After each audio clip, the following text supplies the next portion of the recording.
you chose this environment over a cozy lab or at a fancy university. So can you walk us through this?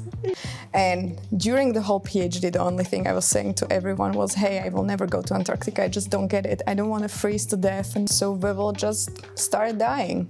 From Middle Europe somewhere, go to Antarctica to find antimicrobials, and now I will die here. And the first night we had there, I was just freezing in the sleeping bag, and I was thinking that I will die. So if you are a female researcher, you basically have no potential compared to your male colleagues, where everyone can see, yeah, this will be the great scientist, they will never leave for maternity leave, right? There are a lot of warnings that antibiotics will stop soon working, and we will be dying basically from ordinary infections. So what does soon mean in scientific terms? Well, currently, the cancer is being taken as the most serious threat in human medicine, and by this 2050, this should be turned, and antimicrobial resistance, unfortunately, or infections caused by this will be even worse. Why is it so hard to get support for something so urgent that affects the humanity, and it's a global crisis that we are aware of, that scientific community is aware of? Welcome to Beat Sexism Talks Innovation series, where we don't just talk about change, we hunt it down in the wildest corners of the earth. Today, antibiotic resistance is killing millions quietly, and hope, it's frozen beneath the ice. We're going face to face with Dr. Stanislavou Královou, a woman fighting for humanity's future in Antarctica's brutal silence.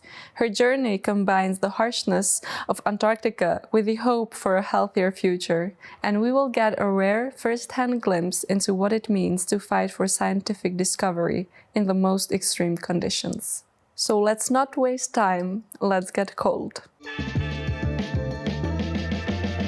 Stanislavou, welcome to Beat Sexism Talks. It's such a pleasure to have a woman like yourself in our series. Yeah, thank you very much for having me. When I was reading about your story, what impressed me was the journey behind, and I'm sure we will dig deeper during the conversation as to what you're doing, but let's start from the beginning. Could you share a bit about your personal journey? What actually inspired you to pursue microbiology and actually research antibiotics? Yeah, well, so the beginning was, I think, typical for all biologists. So I was deciding during high school whether I want to be a doctor or a veterinary professional or microbiologist, which won at the end. And then during the university, I pivoted from virology, where I learned that I will never see viruses, which was a little bit boring, to bacteriology. And then I think that for every microbiologist, there is a time when we just painfully realize that antimicrobial resistance is a big issue. And I was in the part of the field where I somehow could again pivot and go towards the antibiotic research from what I was already doing, which at the time was, I don't know, I was very motivated to just, try to do something more. What I really wonder is that you didn't actually choose just science, you chose the edge of the world. And I wonder what pushed you actually to Antarctica, because you chose this environment over a cozy lab or at a fancy university. So can you walk us through this? Yes, that's a good question, because I hate cold. So I think I would like to say I don't know how this happened. Logically, I know, but I have to say, my PhD thesis was all about biodiversity in Antarctica, because Masaryk University has Antarctic program, and I was part of this program at the time. And during the whole PhD, the only thing I was saying to everyone was, hey, I will never go to Antarctica. I just don't get it. I don't want to freeze to death. No, why? Just no. And then suddenly I had experience in the US, which was actually kind of this breaking moment when I started to think about antimicrobials as my research for the future. And then this very nicely just bound together with what I already knew from Antarctica, what I had as results in the lab. And then I just thought, you know what? So I'm going. You convinced yourself exactly to go into the cold environment. Do you regret it? Never. I will go again. So you got used to the cold part. When you are there, you know, there is nothing else, so you just have to get used to it. You just roll with it. I mean, that's incredible, and yet I know that the real story goes far behind the physical effort, and in the premium section we'll dive into all the unseen emotional battles that perhaps you didn't share, and actually behind this extreme science, and why antibiotic resistance isn't just a scientific challenge but actually a global injustice that we're facing and that we must urgently address. And while we're still talking about your journey, I can't help but mention something else, and that is you as a woman in STEM. What unique challenges or opportunities have you faced while doing this research in actually very demanding environments? So that's very true, and I would actually say it's a combination of STEM and academia together, because this is just very difficult, both environments combined. And yeah, I think you have to have really inner motivation to survive all the obstacles that are coming, because they will be there. And it's very different from what my male colleagues actually experienced. And we often compare, because I have many friends that we started at the same time, and we can easily see the difference. What were the main differences that you saw there? So, for example, how you are being pushed by supervisors. So if you are a female researcher, you basically have no potential. Compared to your male colleagues, where everyone can see, yeah, this will be the great scientist, they will never leave for maternity leave, right? We won't miss 5 years of his life and there will be never a gap. So let's just push him forward. And then during the career, when this happens several times, and suddenly your CV will never compare to your colleagues, even though, for example, you never left for maternity leave. It's just the small, tiny pushes or pulling that they experience from supervisors. And we are in the Czech Republic, so most of the supervisors are again men at this point. So the inequality starts at a very early part of the career. I think at the PhD level. At the PhD level. Because there it is decisive, you know, whether you will continue or you won't continue. And as a woman, you are at the age when everyone expects that you will just start a family and you are no material to, unfortunately, be the scientist. So what was your approach to this? Because I think that can demotivate a lot of women, which then pushes further the narrative of science being very male-dominated. So maybe perhaps can you tell us, how did you stand strong and still, despite all these obstacles that were thrown into your journey? I'm not sure if always I have been strong and still, because it is demotivating, as you said, and I think I'm just stubborn. So I decided that I want to do science. I wanted to do it. I already invested so much trying to get in the place where I would have a certain skill set, right? I would have a certain network of collaborators. As my mentor in US always says, that it's like I already have a feet in the door, so I shouldn't stop, right? And I think it's important to get to the step when you can have realistic hope, and then you won't stop.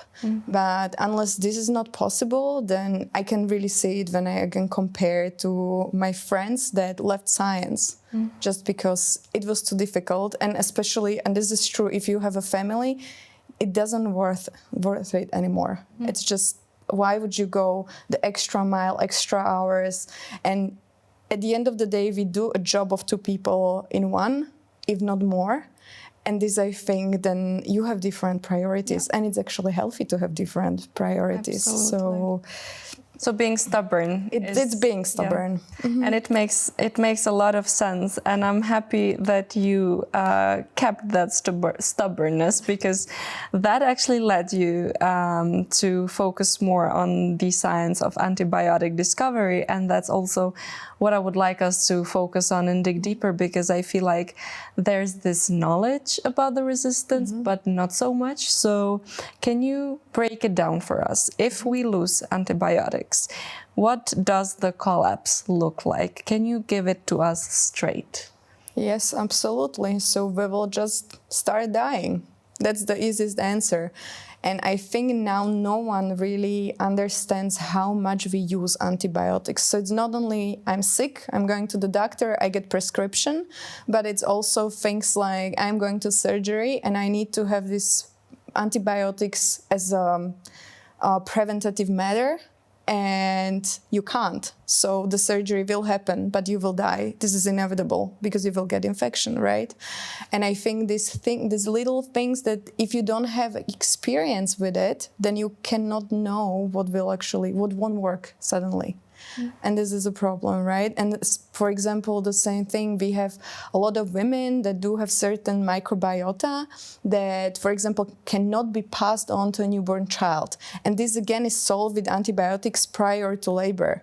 Suddenly, this won't be an option. So how many dead children we will have? And it was just antibiotics, you would say, such a small thing. And there is more examples like this. So we are fortunate enough that nowadays, we are not dying by banal, we would say, like banal, very, very easy infections. But at the end, without antibiotics, we are very powerless. So why is it that in 30 years, we haven't seen a truly new antibiotic make it to the market? Like, is it the science or the system that is failing us in this process? It's combination, I would say. So in science, the difficulty is that, and maybe this will be too much microbiology, but most of the antibiotics come from bacteria. And they tend to produce some antibiotics more easily than the others. And these easy ones we have already found. And then now when we look at the typical microbes producing these antibiotics, we often just see the same thing because we use the same approaches. We tend to drag the antibiotic out of them the same way. There is not really much innovation in it when we work with the same bacteria, let's say. So this is one problem because you spend months to years on a microbe with something that presumably may be a new antibiotic, and at the end, all of this will be just confirming, oh yeah, you know, this is again penicillin. And this is super expensive. And that's also a reason why, for example, pharmaceutical companies don't do it anymore, because it just takes so much time and often is worthless.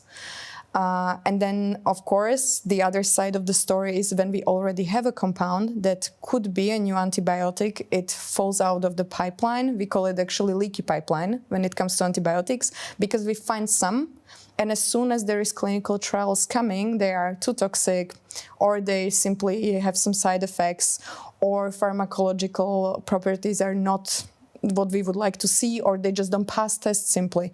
And the testing, it's also very strictly set up. So some, we could say, could be used with some more side effects in case this is the last option. But unfortunately, how the system is set up in terms of clinical trials, they will never get on the other side. It's just... We hear a lot about antibiotic resistance when we decide not to be blind to it, that it's a silent pandemic. And so I wonder, how crucial is microbiology in turning the tide? I would say one of the pillars. Because again, as I said, most antibiotics come from microbes, and what we see genomically, there is far more potential actually in the microbes still. And at some point, you need a microbiologist to get it out. And now I would say the teams working towards getting more antibiotics, new antimicrobials, it's a combination of a geneticist, microbiologists, and chemists. You have to have it all. I want to go back to the death aspect that you mentioned in the previous answers, because if this silent pandemic keeps growing, what kind of world are we heading into? You mentioned deaths and infants getting born and not surviving because, you know, women will need the antibiotic pre-labor. There are a lot of warnings. that antibiotics will stop soon working and we will be dying basically from ordinary infections. So what does soon mean in scientific terms? What can we expect by soon? Can we like quantify it? Yeah, so we do have predictions for this, and I think that the last, which was published, and now it's last year, I believe, 2024, was again something that by 2050, we will see a great rise again. And that's something that was said several times by stakeholders. We should try to avoid this. But I think, again, in 2-3 years, when the prediction will repeat, because we do this in regular basis, it will be worse. So we are just not keeping up with rising resistance. This is very imbalanced. So what I'm getting is that we should take seriously this prediction. Absolutely. Because it's very close by. And can we perhaps say, or is it possible that antibiotic resistance could kill more people than cancer? So this is the prediction as well. So currently the cancer is being taken as the most serious threat in human medicine, and by this 2050 this should be turned, and antimicrobial resistance, unfortunately, or infections caused by this will be even worse, which is terrifying. So you are currently going deeper into studying antibiotics. We will get to the field of research very soon, but was there ever a moment you held something in your hand and you thought that this could actually change the world? And if so, what went through your mind at that point? Okay, so I had this moment, and it wasn't just once. Then I realized we often rediscover again. This has to stay in heads, and now I actually tell it always to my students as well. Get excited, but just don't get super excited, because first live in it confirmation, right? But it's true that right at the beginning of my second postdoc, we found a bacterium that was producing something. We know this something is able to kill any multi-resistant bacteria that we had in our collection, and those are also really super bugs that nothing is working against. And this was completely killed. And the problem was, we were even thinking, okay, so this is something we can sell. That's amazing. So we will, have more money to do the science, because scientists, we don't think about buying boats. We are thinking about we won't need so much extra funding because we could fund ourselves. And that was also very funny. And then we couldn't get the antimicrobial agent out of the bacterium. It was just because there is several things. You can see that the bacterium is doing something and killing around itself, but then the second step is getting the compound out. And now we have also the compound out. I cannot tell you what it is, but it was, I think, over a year to get it in a certain form so we could analyze it chemically. And again, if you don't have this, then this is impossible. And it really taught us all in the team that this is way more complicated than someone would think. So you had one moment like that, but I'm sure you had more moments like this. And you went where most scientists or most humans would not dare to go. Not for adventure, but because the clock is running out, unfortunately. So can you tell us, why is Antarctica actually an ideal place to search for the new antibiotics? That's a perfect question. And again, the answer would be combination of factors. So when we have this rediscovery issue that we often find penicillin all over again, and it's not just penicillin, it's pretty much everything we have on the market currently.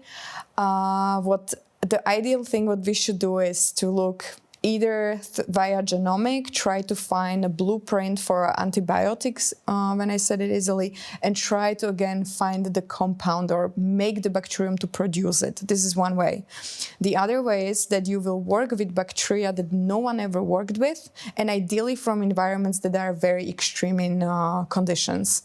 And here the whole hypothesis is that microbes have to adapt to survive certain conditions, which means their biochemistry has to adapt. And biochemistry is also the antimicrobials.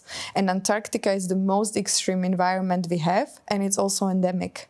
So what is in there, evolved in there for about 60 million years, it's very likely different than what is in the rest of the world.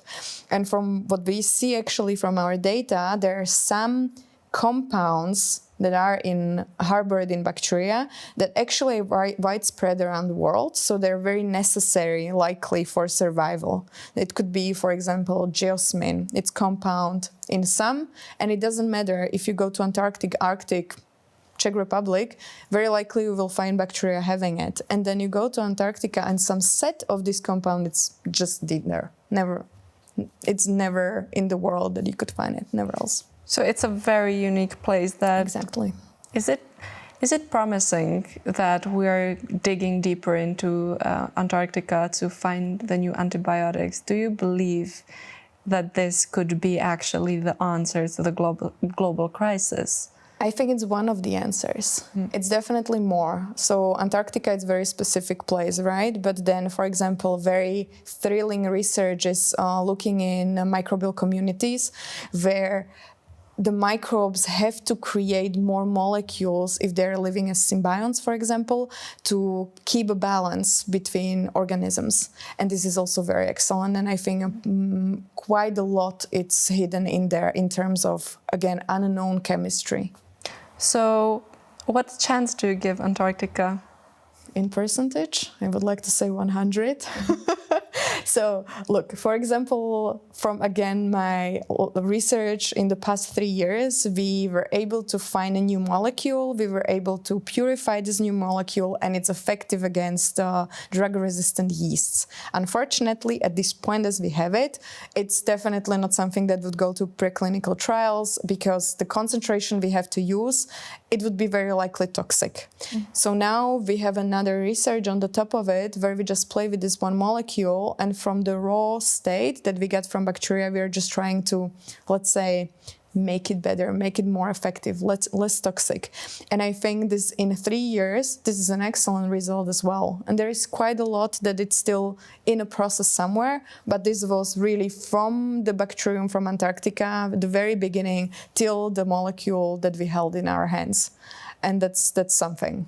So the scientific community pretty much believes that the answer could be there. Yes, yes.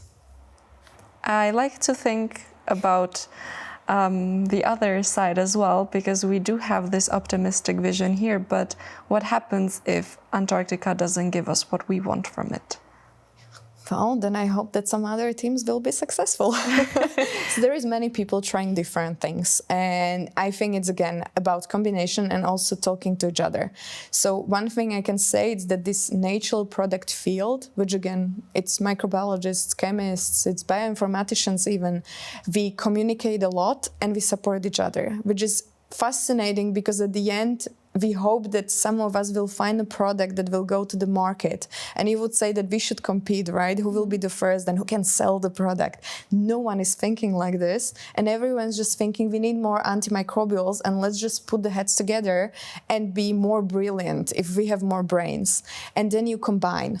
So, for example, I am having a certain workflow, what we do with our bacteria from Antarctica, but now based on a conversation with someone else, we will add completely different approach to it and again, combine, see what happens. And there are people who, for example, never work with bacteria themselves. They just take environmental DNA, so the blueprints that they find for antibiotics, bacteria doesn't matter, and try different ways. So put it, for example, to a workhorse, let's say, and get the antibiotic kind of like in a loophole, let's say, which I think this is very important to speed us up because if we all work as researchers, again, in academia, we don't have extra money, so we have to be smart to get this faster. Science tends to be under-financed, unfortunately. Absolutely. But if we relax a little bit the conversation, because we talked a lot about death and infections and all the quite pessimistic stuff, but it's good to face them. I want to go more to your experience, and perhaps you could paint us a picture on what is daily life when you're out there doing the research. Like, how do you survive and work in such harsh conditions, if I can say so? Now I could have a contra question. You mean Antarctica or Czech academia? Well, perhaps they're both equal when you look at it. Equally harsh, and equally cold. In different way. Yeah, equally cold. So I will start with Antarctic because I think this is exciting. That's exciting. So Antarctica is amazing so first of all, you have to get there. This is usually the most difficult part, to just travel half of the world and have the weather that it actually allows you to get to the station. That's point one. Once you are there, then the daily work looks like waking up. You usually plan your work the day ahead when you already can suspect what weather will be like and how far you can get, because the terrain, it's extremely complicated to walk through. It's really, really hard. We called it 1 step forward, 2 steps back, because it's like not typical soil, not really. You can imagine Mars. When you imagine Mars, I think people have this rocky, oh my gosh. Like very harsh environment to walk on. Exactly. It's not stable. It's practically like rocks on the top. Exactly. Rocks on the top. So the bottom, the layer, it's just unstable. And this, you're walking in for several kilometers in the freeze and wind. And I think that the wind is even more problematic than the temperature itself. And so you plan what kind of spots you would like to sample, what is your target place or even target material, let's say. So for me, this was always soil. And now we're adding permafrost because I really believe that permafrost contains completely different microbes. This has been shown in several research. And again, we don't explore in terms of chemistry what is in there. So this I would very like to add, but it's also problematic because you have to go down and drill a sample that it's sterile. That's a problem, right? But now again, I am going to Antarctica next year, and this is what I'm having in a head, trying one of the approaches to get to permafrost and see what we can get. And once you sample, and if you didn't freeze to death during this time, then you can come back to the station and process the samples. So, and the processing usually it's the next day because you're completely destroyed, I have to say, after a day of working in the field. And processing in my case was also cultivating directly in Antarctica, which means having the soil and getting the bacteria out of it. And then you can bring to Czech Republic the bacteria as strains, which is kind of like speeding up the effort. On the other hand, in Antarctic lab, you cannot create more complex approaches how to cultivate bacteria. So you have to be really simple. And they surprisingly don't like it. So to be more funky in a lab and more innovative, you have to anyway bring the soul with you and then try here to simply convince them, yes, you want to actually be in the lab on the plate as a microbe. Because really 90% of microbes just, as soon as you pick them up from the space that they live, they refuse to behave in the lab. Yeah, but you're also working in very tricky environment because, you know, we know that climate change is threatening those polar regions. So how critical is it to preserve these environments, not just for the nature, but for science and actually the humanity's future health? Absolutely. So I think this is one of the things that we should actually pull resources together. It's as more nations being in Antarctica. So we have, you know, there are several research stations, there are several nations actually being Antarctic based and having programs in there. And I think we should actually work all together to conserve as much as possible while we can. And the interesting thing is that even though Antarctica is actually telling us, or the legal base behind Antarctica is that we should always share resources, then people are not doing it. And this is something that really, really bugs me because what I am imagining as a logical thing would be all of us putting together a big database, what we already have sampled, how many strains we have, if we have, for example, just DNA, because this is a plan for my group now that we will preserve environmental DNA. So again, no strains, just what we can get as a blueprints for antibiotics, because this you can keep forever. And you are not limited to what you were at the time able to isolate. Because this will change 20, 30 years later. People will be more smart, have more approaches how to do some things, but maybe Antarctica won't be even glaciated at the time. So I think we should really be smart in how we do preserve and what we preserve, and not just go to Antarctica every year, sample, isolate, do it again, because this is also not sustainable. Exactly. But why you mentioned that the community is not cooperating that much, but where does this come from? Is this our human nature, or is there something deeper that you have observed? Yeah, so that's more factors to it for sure. So one thing is that usually people that survived communism, if I can say it so, we are more protective of our sources and resources. So I think there is a certain way how we are used to do science, or how we are not used to share. And this is still there, so which I very much dislike, because I think in science this is very counterproductive. And then for some nations, it's very typical to share. Good example is Australia. They are very open, even though they are restricted when you want to come in there with something. When it comes to sharing outside, very open database for everyone. You can just approach and collaborate. Very nice. So it's, I guess, something it's cultural, something it's personal for sure. So combination. And I somehow hope that when the younger generations come in, that some of us actually have this drive that let's just, open up a little, because I think we will be way faster. Yeah. And actually for the listeners who feel inspired, since you're mentioning the new generation and feel inspired by your story and what you're doing and the research, how can they actually contribute to the fight against antibiotic resistance, or actually support this research more broadly? If you can perhaps mention a few things. So about the research would be, I think, a little bit difficult, because I wouldn't like to say, I'll just go and cultivate in garage microbes. Probably not ideal. But what I think everyone can do is to be a little bit more self-aware when it comes to usage of antimicrobials in general. So we are very much used to, and I am very surprised that I see that, but I still do, that people come to a doctor and actually ask for prescription for antimicrobials, and they will get it. No testing, no questions asked. And I think this is somehow human nature. I can get a pill, so I will have a pill, I will get better. Maybe in 30% cases, yes. In another 70, it was very much pointless. So I think this should not happen, and people should be aware. And also one thing that I'm always saying, and again, this is just experience, what I was told by, again, many different people, that when they go to a doctor, they get antibiotics often without any testing. And in some cases, this is very much justified. Something it's very clear, it's bacterial infection, you should get antibiotics and just go and be treated.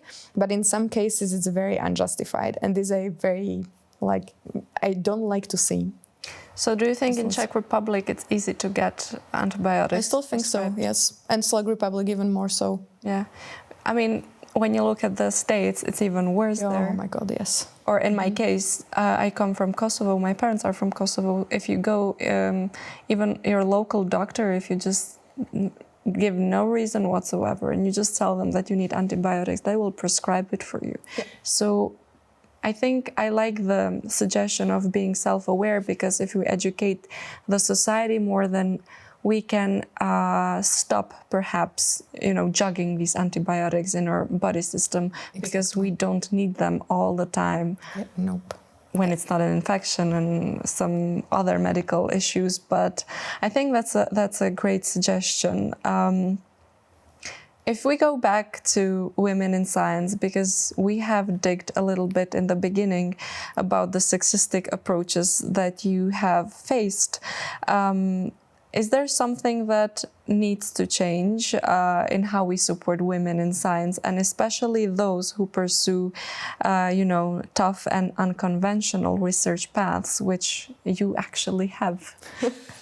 I think that it's difficult to actually say that I'm having, the harsh path in terms of research, because every research has its challenges, so it's rarely easy, whatever you do.